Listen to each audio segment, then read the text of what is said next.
My dear audience, আসসালামু আলাইকুম। উসমান সাল মেডিকেল সার্ভিসেস ইউটিউব চ্যানেলের পক্ষ থেকে আপনাদেরকে জানাই স্বাগতম। আশা করি আল্লাহর রহমতে আপনারা সবাই ভালো আছেন।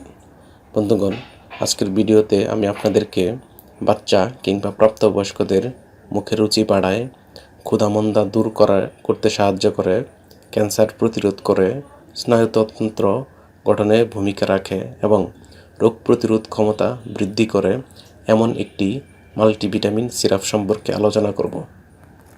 পাশাপাশি সিরাপটির দাম, গ্রুপ বা জেনেরিক নাম, প্রস্তুতকারক কোম্পানির নাম, খাওয়ার নিয়ম এবং এর সাইড এফেক্টস বা পার্শ্ব প্রতিক্রিয়া সম্পর্কে কিছু তথ্য জানার চেষ্টা করব।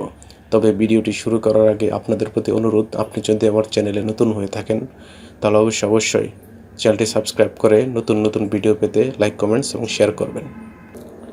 বন্ধুগণ, বাচ্চাদের কিংবা প্রাপ্তবয়স্কদের মুখের রুচি বাড়াতে, ক্ষুধামন্দা দূর করতে, ক্যান্সার প্রতিরোধ করতে, তারপর রোগ প্রতিরোধ ক্ষমতা বৃদ্ধি করতে ডাক্তারগণ যে সিরাপটির কথা তাদের প্রেসক্রিপশনে বা পরামর্শপত্রে লিখে থাকেন তার নাম হলো ডোরাকিড সিরাপ।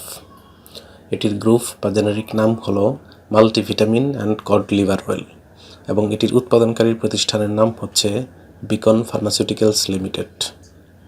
ডোরাকিড সিরাপ, যেটি 100 ml বোতল, সেটির দাম মাত্র 100 টাকা। এই সিরাপটি এমন একটি সিরাপ যেটিতে রয়েছে 8টি ভিটামিন এবং কড লিভার অয়েল। এটি খাওয়ার নিয়ম হচ্ছে 1 মাস থেকে 12 মাস বয়সী শিশুদের ক্ষেত্রে প্রতিদিন দিনে একবার 2.5 মিলি করে বা হাফ চা চামচ করে খাওয়াতে পারবেন।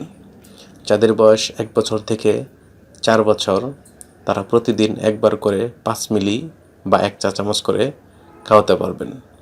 যাদের বয়স 4 বছরের ঊর্ধ্বে তারা প্রতিদিন একবার 7.5 মিলি করে খাওয়াতে পারবেন এবং যারা প্রাপ্তবয়স্ক তাদের ক্ষেত্রে প্রতিদিন একবার 10 মিলি করে অথবা 2 চা চামচ করে সেবন করাতে পারবেন। এই সিরাপটি খাওয়ার পর তেমন কোনো পার্শ্ব প্রতিক্রিয়া না দেখা গেলেও সামান্য অ্যালার্জিক রিয়াকশন দেখা দিতে পারে।